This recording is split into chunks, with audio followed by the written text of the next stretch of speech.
சாதக பாதமாக இருந்தால் அதை எப்படி தக்க வச்சுக்க முடியும், அதே தோஷமாக இருந்தால் அந்த தோஷத்திலிருந்து விடுபடுறதுக்கு என்ன வழி அப்படின்னு கேட்டிங்கன்னா, கேதுனா மூலிகை சம்மந்தப்பட்ட பொருள்கள், மொழியோடு சேர்த்து வசியம் சொல்லக்கூடிய மலர்கள் இருக்குது. அந்த மலர்களையும் நம்ம வந்து பார்த்தீங்கன்னா சேகரித்து, கேதுவுடைய அதிதேவதை யார் அப்படின்னு கேட்டிங்கன்னா, முதல்ல ஆதி கடவுளான விநாயகப் பெருமாள் தான் கேதுக்கு அதிபதியானவர். அந்த கேது பகவானுடைய மூலிகை சொல்லக்கூடிய வந்து பார்த்தீங்கன்னா தர்பை பிள்ளை.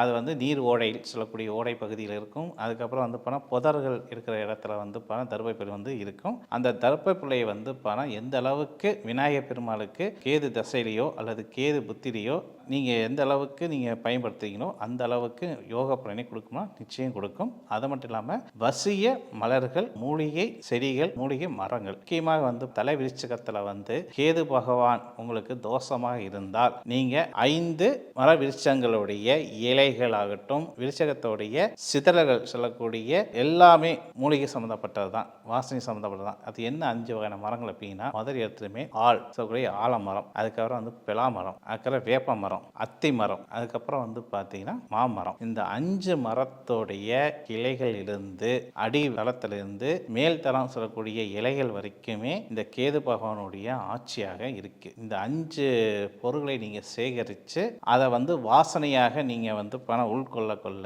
உங்களுக்கு கேது பகவானுடைய கதிர்வீச்சுகள் உங்களுடைய உடம்பில் வந்து பணம் தேக்கி உங்களுக்கு நல்ல ஒரு பாசிட்டிவ் எனர்ஜியை கொடுக்கக்கூடிய சூழ்நிலை கேது பகவான் கொடுப்பார். அது மட்டும் இல்லாமல் சில மலர்கள் இருக்குது.